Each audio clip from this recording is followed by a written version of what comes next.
പവിത്ര മാസങ്ങളിൽ ഒന്നാണ് മുഹറം. ഹിജ്റ വർഷത്തിന്റെ പ്രാരംഭം. യുദ്ധം നിഷിദ്ധമാക്കപ്പെട്ട ചതുർമാസങ്ങളിൽ ഒന്നാമത്തേത് എന്നീ വിശേഷതകൾ മുഹറം മാസത്തിനുണ്ട്. ചരിത്രപരമായ വലിയ പ്രാധാന്യമുള്ളതാണ് മുഹറം 10. വിശ്വപ്രസിദ്ധ പണ്ഡിതൻ ഇമാം ഗസാലി റഹിമഹുല്ലാഹ് വിവരിക്കുന്നു, നിശ്ചയം ആശൂറ സംബന്ധമായി ധാരാളം തിരുവാക്യങ്ങൾ വന്നിട്ടുണ്ട്.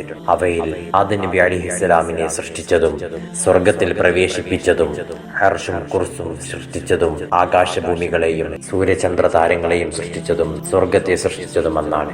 ഖലീലുല്ലാഹി ഇബ്രാഹിം നബി അലൈഹിസ്സലാമിനെ ജനിപ്പിച്ചതും അദ്ദേഹം നമ്രൂദിന്റെ അഗ്നികുണ്ഡത്തിൽ നിന്ന് രക്ഷപ്പെട്ടതും മൂസാ നബി അലൈഹിസ്സലാമും കൂടെയുള്ളവരും ധിക്കാരിയായ ഫറോവയുടെയും അനുയായികളുടെയും പീഡനങ്ങളിൽ നിന്ന് മോചിതരായതും ഫറോവയെയും കൂട്ടരെയും സമുദ്രത്തിൽ മുക്കി നശിപ്പിച്ചതും അന്നു തന്നെ.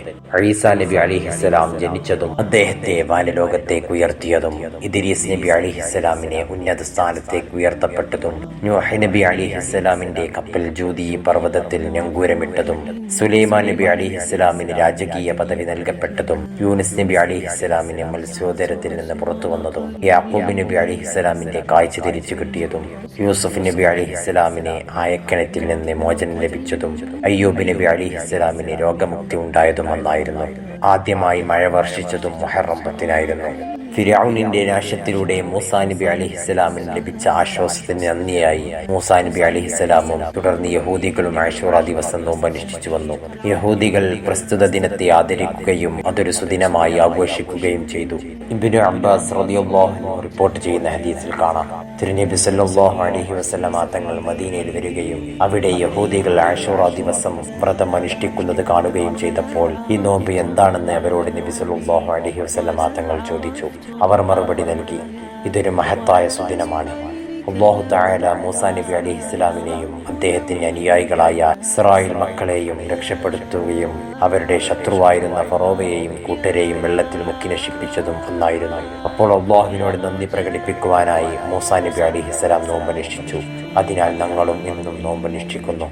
ഇത് കേട്ടപ്പോൾ നബി സല്ലല്ലാഹു അലൈഹി വസല്ലമ തങ്ങൾ പറഞ്ഞു, മൂസാ നബിയുമായി നിങ്ങളെക്കാൾ ബന്ധപ്പെട്ടവൻ ഞാനാണ്. അങ്ങനെ നബി സല്ലല്ലാഹു അലൈഹി വസല്ലമ തങ്ങൾ ആശൂറയിൽ നോമ്പ് അനുഷ്ഠിക്കുകയും മറ്റുള്ളവരുടെ അനുഷ്ഠിക്കാൻ കൽപ്പിക്കുകയും ചെയ്തു. സ്വഹാബി വനിതകൾ ചെറിയ കുട്ടികളെ കൊണ്ട് ആശൂറ നോമ്പ് അനുഷ്ഠിക്കാറുണ്ടായിരുന്നു. കുട്ടികൾ ഭക്ഷണം ചോദിക്കുമ്പോൾ കളിക്കോപ്പുകൾ കൊടുത്ത് അവരുടെ ശ്രദ്ധ മറ്റു വഴിക്ക് തിരിച്ചുവിട്ട് നോമ്പ് പൂർത്തിയാക്കുമായിരുന്നുവെന്നും റളിയല്ലാഹു അൻഹ എന്ന സ്വഹാബിയുടെ വാക്ക് ഇമാം മുസ്ലിം ധരിച്ചിട്ടുണ്ട്. ആശൂറ നോമ്പ് പ്രബലമായ സുന്നത്താണ്. കഴിഞ്ഞ ഒരു വർഷത്തെ പാപം അത് മുഖേന പൊറുക്കപ്പെടുന്നു. മുഹറം 10 പോലെ തന്നെയാണ് തലേ ദിവസവും. മുഹറം 9 നോമ്പനുഷ്ഠിക്കൽ സുന്നത്താണ്. ആശൂറ ദിനം നബി സല്ലല്ലാഹു അലൈഹി വസല്ലം നോമ്പനുഷ്ഠിക്കുകയും ജനങ്ങളോട് നോമ്പനുഷ്ഠിക്കാൻ ആജ്ഞാപിക്കുകയും ചെയ്തപ്പോൾ സ്വഹാബികൾ ചോദിച്ചു, അല്ലാഹുവിന്റെ ദൂതരെ, അത് ജൂതരും ക്രിസ്ത്യാനികളും ആദരിക്കുന്ന ദിനമാണല്ലോ. അപ്പോൾ നബി സല്ലല്ലാഹു അലൈഹി വസല്ലമ തങ്ങൾ പറഞ്ഞു, ഇൻഷാ അല്ലാഹ് അടുത്ത വർഷം 9 താസുആ ഞാൻ നോമ്പനുഷ്ഠിക്കും. എന്നാൽ ആ വർഷത്തെ മുഹറമിന് മുമ്പേ തിരുനബി സല്ലല്ലാഹു അലൈഹി വസല്ലമ തങ്ങൾ വഫാത്തായി. ഇവിടെ താസുആ നോമ്പിന് തിരുനബി സല്ലല്ലാഹു അലൈഹി വസല്ലമ തങ്ങൾ അനുഷ്ഠിക്കാൻ തീരുമാനിച്ചതിനാൽ നമുക്കതും സുന്നത്തായി. ജൂതരോട് തുല്യമാവാതിരിക്കാനാണ് താസുആ നോമ്പ് അനുഷ്ഠിക്കുന്നതെന്ന് ഹദീസ് മുഖേന വ്യക്തമായതാണ്. നബി സല്ലല്ലാഹു അലൈഹി വസല്ലമ തങ്ങൾ പറഞ്ഞു, ആശൂറയിൽ നോമ്പ് അനുഷ്ഠിക്കുക. ആ കാര്യത്തിൽ നിങ്ങൾ യഹൂദികളോട് എതിരാവുകയും ചെയ്യുക. അതിനുവേണ്ടി ആശൂറയിന് മുമ്പും ശേഷവും ഓരോ ദിവസവും നിങ്ങൾ നോമ്പനുഷ്ഠിക്കുക. റബ്ബ് സുബ്ഹാനഹു വ തആല നാം ചെയ്യുന്ന എല്ലാ അമലുകളും സ്വീകരിക്കുമാറാകട്ടെ. ആമീൻ.